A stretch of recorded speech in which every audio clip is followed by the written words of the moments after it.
Hey there, everyone. Welcome back to another episode of Learn and Speak. I'm Alex. And I'm Hazel.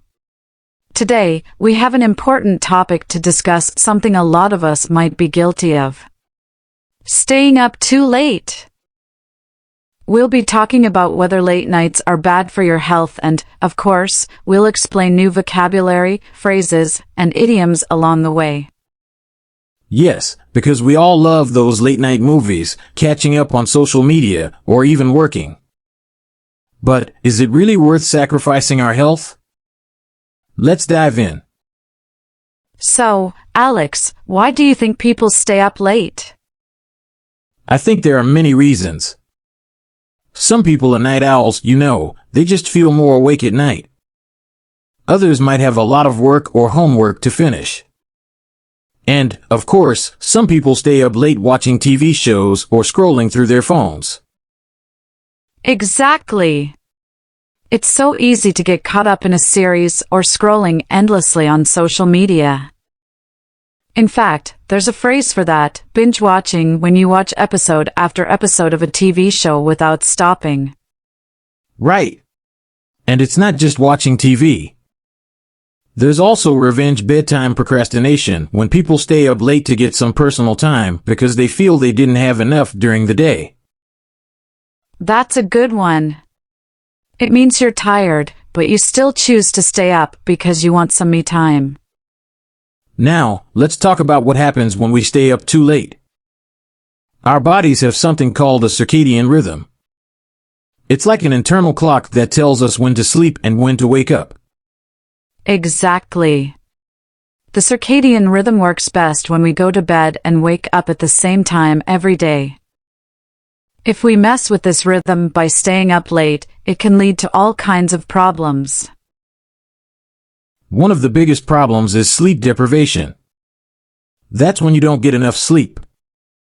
It can make you feel tired, moody, and less focused the next day. Right, and lack of sleep doesn't just affect how you feel. It can also lead to health issues like high blood pressure, a weakened immune system, and even weight gain. Hazel, have you ever noticed how your mood changes after a late night? Oh, absolutely. When I stay up late and don't get enough sleep, I feel grumpy and irritable the next day. It's like everything annoys me more.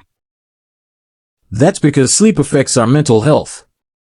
When we don't get enough sleep, it can lead to anxiety, stress, and even depression. It's hard to focus or feel positive when you're exhausted.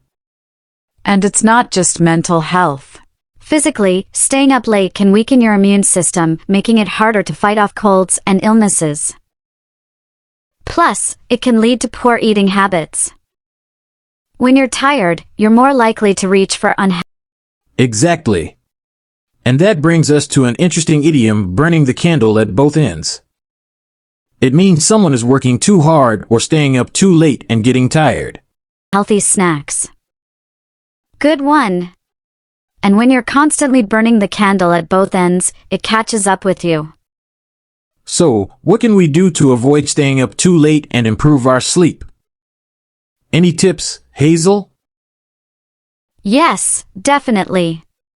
One of the best tips is to set a consistent bedtime and wake-up time. Even on weekends. This helps your body's internal clock stay in sync. That's a great tip.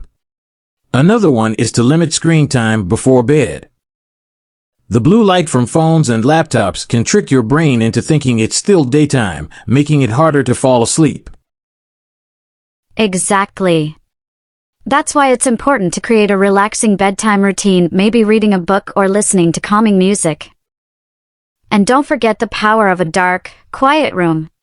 And we can't forget about avoiding caffeine in the evening.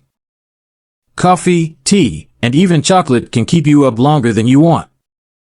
Right. Caffeine can stay in your system for hours, so it's best to avoid it in the late afternoon or evening. Let's add some practical examples to make this clearer. Imagine two friends, Sarah and Eric. Sarah is always staying up late, and Eric tries to go to bed early. Let's see how their mornings look. Ugh, I stayed up late watching TV again. Now I'm so tired I can barely get out of bed. I went to bed early, and now I feel refreshed and ready to start my day. See? Sarah is suffering from lack of sleep, while Eric feels energized. Their choices the night before had a big impact on their day. Exactly. This is a perfect example of the phrase early to bed. Early to rise makes a man healthy, wealthy, and wise. When you prioritize sleep, it benefits your overall well-being. Let's quickly look at some vocabulary and synonyms we've used today. Sure. First, we talked about binge watching. A synonym for this could be excessive viewing. Right. And for sleep deprivation, we could say lack of sleep or insomnia. We also mentioned circadian rhythm, which is just a fancy term for your body's natural sleep-wake cycle. Another idiom we used was burning the candle at both ends. A synonym might be overworking or pushing yourself too hard. So, to sum it up, staying up late might feel good in the moment, but it can have long-term consequences on both your mental and physical health. Exactly. Our advice? Try to stick to a regular sleep schedule and take care of your body. You'll feel better, be more productive, and even improve your mood. Thanks for tuning in today. We hope this episode helped you learn some new vocabulary and think about how important sleep is for your health. And remember, getting enough sleep isn't just good for your body, it's also great for your English learning. You need energy to focus and absorb new information. That's right. We'll see you in the next episode of Learn and Speak. Take care and get some rest. Goodbye, everyone.